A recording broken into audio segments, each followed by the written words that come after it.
this week on Wisconsin Foodie. How many tortillas do you usually produce in a day? A lot. Tortilleria Zepeda. Authentic Mexican-style tortillas utilizing local corn. Being able to work with the local farmers is something that's really near and dear to us. Heartland Craft Grains grow a blue variety of corn. This is so cool. And this is one of those processes that takes care, time, attention, and love. I need to see my favorite butcher, David Gathy in Madison. Fat equals flavor. Yeah, right? 100%. I'm on my way to the owl farm to make some carne asada tacos. To take these Wisconsin ingredients and be able to be transported to another location somewhere in the world, but knowing that you're still supporting your friends and neighbors who are the farmers and food producers. It's beautiful. Let's get started. Wisconsin Foodie would like to thank the following underwriters.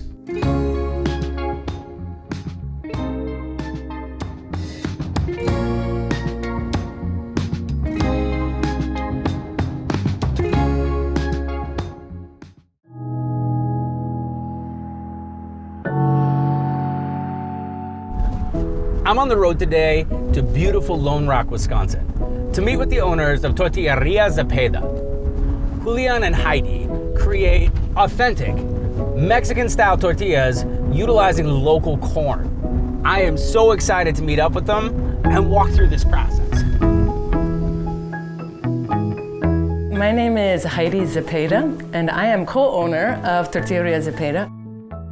Our tortillas are made with the process called nixtamalization. We get the dry corn from the farmers, we cook it in an alkaline solution. It soaks generally overnight. The next day we take that corn, we rinse it, and then we grind it. We don't add any special ingredients, there's no additives. The only ingredient in our tortillas is corn. You know, in college, I had the opportunity to go study and live in Mexico, fell in love with the culture and the food, and then I meet this wonderful man named Julian Zepeda. I'm incredibly proud of my husband, Julian. When we moved here in 2016, he had never left Mexico before. His English level was pretty rudimentary, very beginner. Culturally, it was such a big change.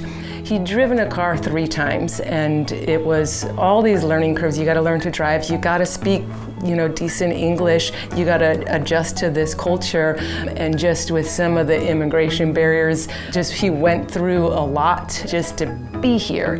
And that passion and that drive to come to our country just speaks so much to this business because Julian embodies the American dream to the extreme. He brings me to tears. Part of our philosophy to make us an authentic tortilleria is to really use the corn from the land of where we're located. So one of our concerns when we started a tortilleria in Lone Rock, Wisconsin is how are we going to have an authentic Mexican corn tortilla without importing corn from Mexico? Well, luckily we're in this driftless area where there's many corn farmers, abundant, 7 miles up the road, 30 miles up the road. And so using corn from where the land is, where we're located, I think we're really doing a great job of paying tribute to these indigenous cultures of what they did and practicing that tradition so we can really have an authentic Mexican corn tortilla here in Lone Rock without having to import corn. Yeah, so we're headed right now to Lodi, Wisconsin to go visit the wonderful people of Heartland Craft Grains. They're a couple, Rochelle and Evan, who grow different types of grains and corns, heirloom corns, on a lot smaller scale. Some of their mission is really the regenerative farming, really passionate about agriculture, and so they grow a blue variety of corn, which we use to make blue tortillas. Evan Schnaad, co-owner and farmer, Heartland Craft Grains. We have corn, 2 different varieties of corn planted here. Out in the distance, we have einkorn, which is the first wheat that was made from wild grasses. So that's like 10,000-year-old genetics. The next slot over there is spelt, that's 5,000-year-old genetics.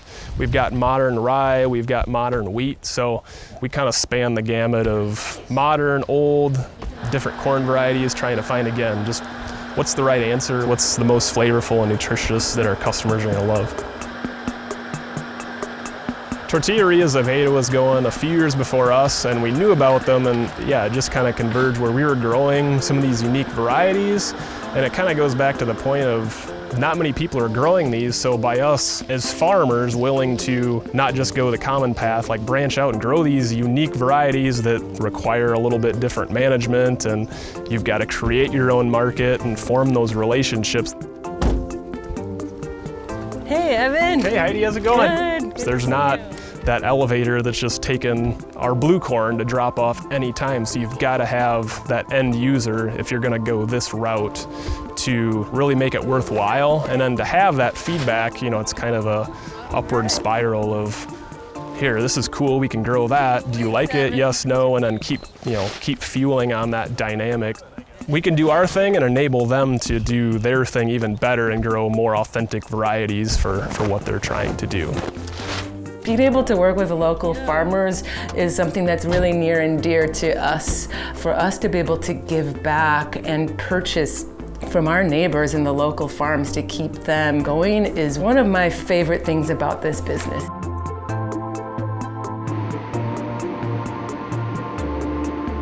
Julian, thank you so much for having us in here today.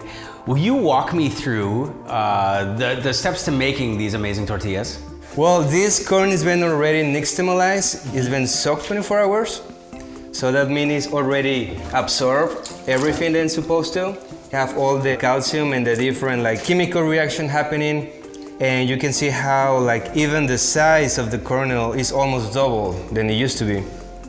You get that, of a good tortilla, you get that really earthy balance to it. There's almost no inherent sweetness. I mean, the sugars are gone. What happens next?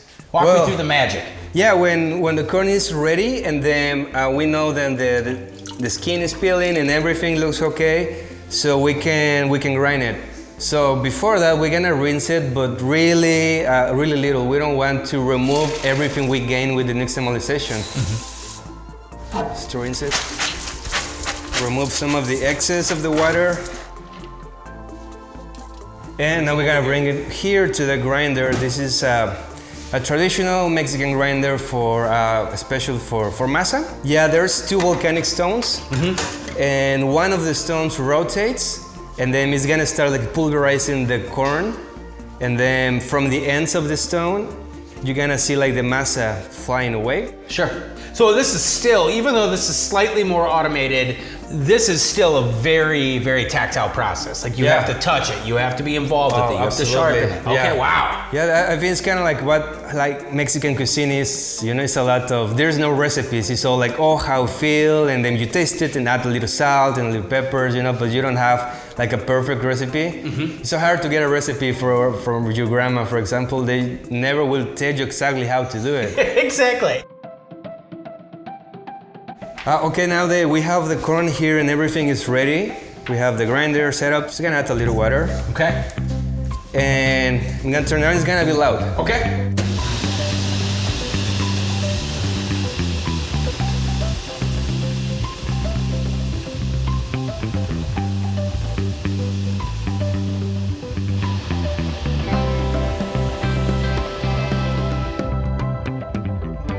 We want to make a bowl to hold all the heat. The other thing with masa is a little delicate, so we can't let it in atmosphere for too long because it's gonna start getting dry. When it's fresh, we just bring it to the tortilla machine and we start working right away. So this is the tortilla machine. This is a feeder. We make this work as a feeder, so we just dump the masa and then you'll see what happens next. I can't wait. Okay, now I want to create a coating here, a layer of masa. When this is ready, I can start using the cutter to get the tortilla. Tortillas come down the conveyor.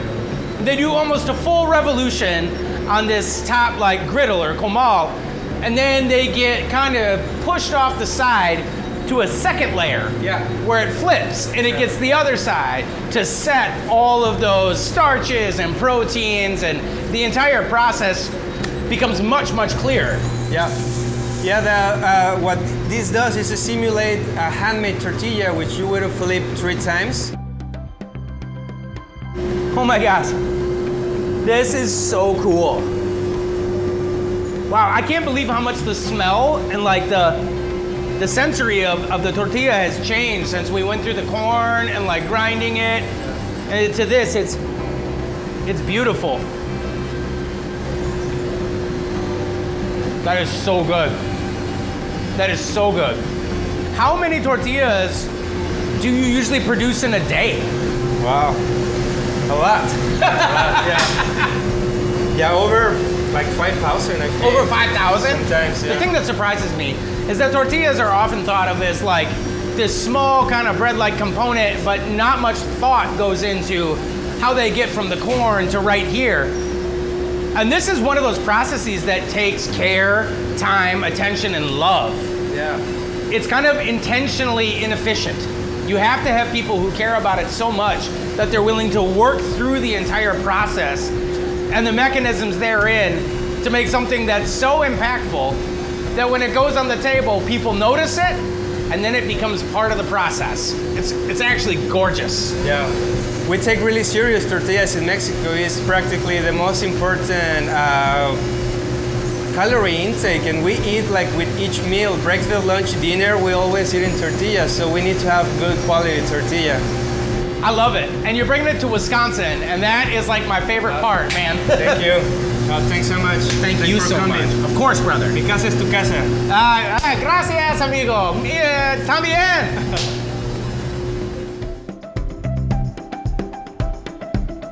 All right, I'm on my way to the Owl Farm to make some carne asada tacos, but I need to take a pit stop and see my favorite butcher, David Gathy in Madison.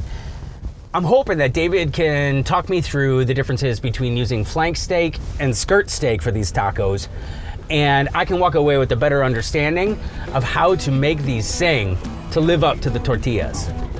David Gathy! Yes, sir. How's it going? Great, how are you? Great. I found myself in the situation where I want to be able to prepare carne asada. Sure. I wanted to come talk to you first. Yeah, absolutely. So for carne asada, talk me through my options. So here we have a whole skirt steak. I like that fat. Yeah, it's really nice on there. The preferred method that I like is a butterflied. More grooves, more edges for that char. Sure. You know. You're so fancy, Gathy. I know, right? It's so great. And then finally we have the flank steak. Nice lean, a little thicker, can be butterflied. Sure. Always cut against the grain. And as all these, I would just chop it up after I grill it. Okay. Yep. Pros, cons. I can already see the amount of fat on the skirt in comparison to this really lean flank. Yeah. And I know that fat equals flavor. Yeah, 100%, right? 100%. But if we're gonna marinate this and we're gonna, what are some of the attributes of a piece of meat that I might wanna look at if I know that it's gonna be marinated heavily? Yeah, honestly, what I look for is the grooves. It's gonna absorb more, hold more. Yeah, as we come to the butterflied skirt steak, I like the edges, I like the grooves, I like the char bits that it produces, and then you have a regular skirt steak, which doesn't have as much, but still very nice. This is obviously gonna be a quicker cook because it's butterflied. Few minutes aside on extremely high heat will do it justice. And with asada, we don't necessarily want that to be, a medium rare. We want that to be like on and off. 100%. Okay. Yep, and like I said, the end goal for me personally with asada is chopping it into little pieces so that you don't have the pull of both of these steaks. Yeah. Sometimes when you go in for a bite, you can pull a lot of the ingredients out because it has that pull, but chopping that up kind of eliminates that. Cool. Well, I will take the grooviest piece of meat you Yeah, got in this I got shop. you. Yeah. And I can't wait to give this a shot. Amazing. Awesome. Yeah. Thanks, Look Dave. forward to it, yeah.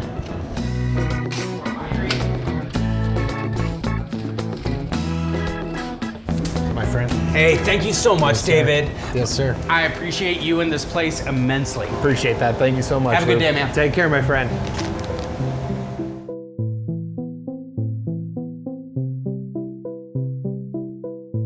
So we have these beautiful blue corn tortillas from Tortilleria Zepeda in Lone Rock, Wisconsin. And one of the things I found myself asking as we were going through the tortilleria was what kind of tacos would really speak to me with these artisan heirloom grains. And I came to one of my favorite tacos, which is asada. Asada in its essence is skirt steak in this instance, or flank steak, that's been marinated. And the thing about making asada is that you really want a marinade that packs the flavor in. So today we're gonna start by creating that marinade and at the same time creating a salsa to be able to put on the finished product. Let's get started. So we've got our food processor, and one of the first things I want to do is get those chilies. So right here over the fire, I've been slowly smoking and allowing these chilies to kind of warm up. They've blistered a little bit, but they are nice and dried out and ready for this matcha. So now that we've got our chilies in here, let's add just a little bit of the sesame. And we want this to be kind of the flavorful base of that matcha. And remember, this has just a little bit of citrus added to it in that yuzu, so it's gonna add a little bit of its own punch. And then we're gonna take some of our dehydrated ramps, just something to give us a little essence of springtime and the forest of Wisconsin, and also give us a little bit of a base for that allium, that onion and garlic flavor that we love so much. The essence of springtime and the forest in Wisconsin. Now that I've got those in, I'm gonna season with just a little bit of black pepper, a little salt, and a splash of vinegar. In a lot of instances, apple cider vinegar is the preferred, but for the purposes of this cooking exercise, we have a little tomato vinegar from the garden. I'm gonna add just a couple teaspoons of this to give it some of that sprightliness. Now I'm gonna take my sunflower oil.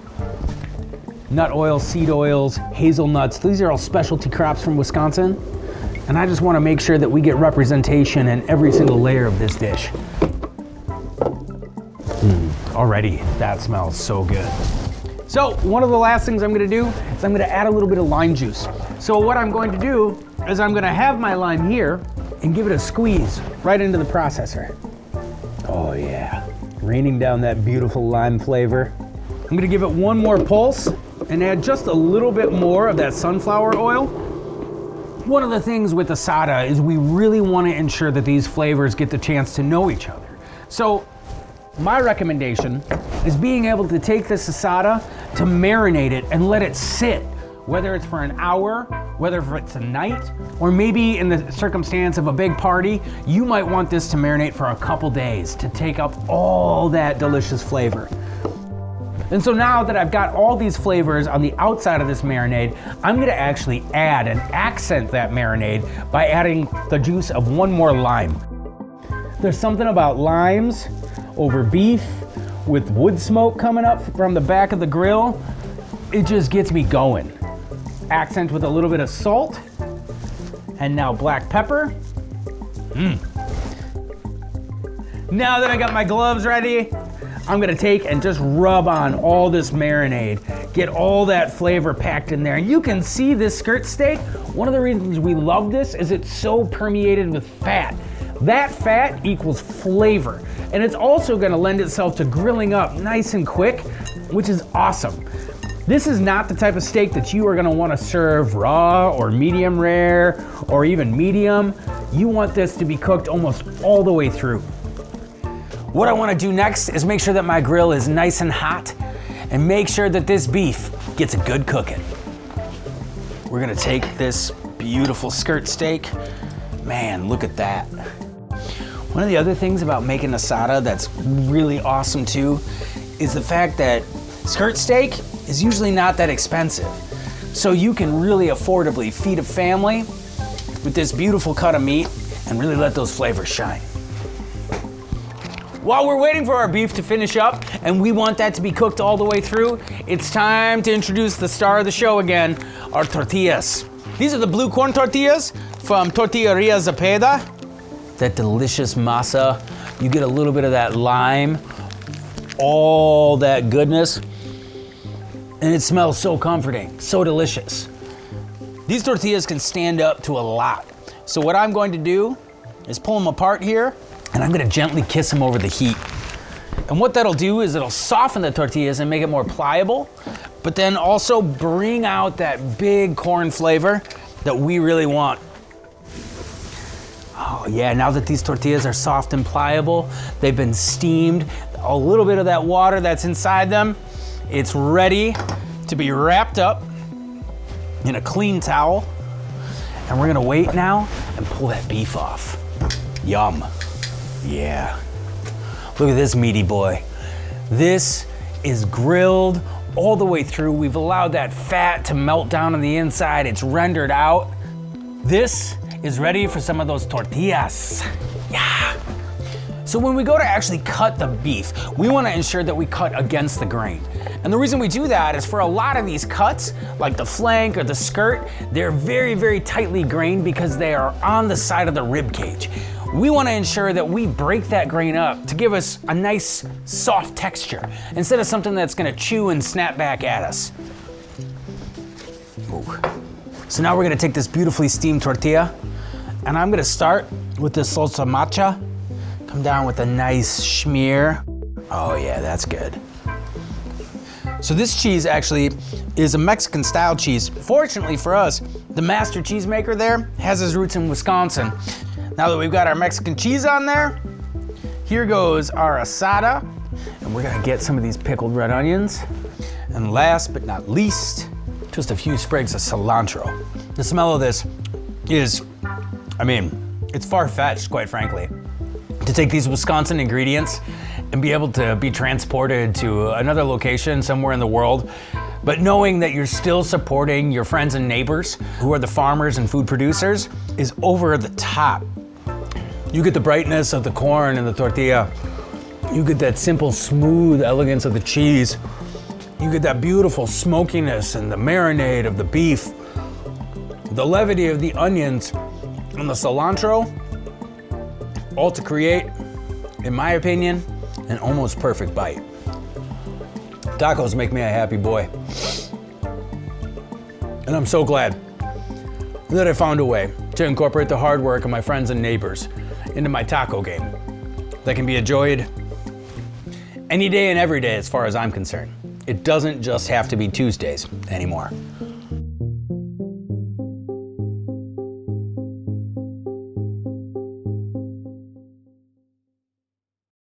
All right, stop.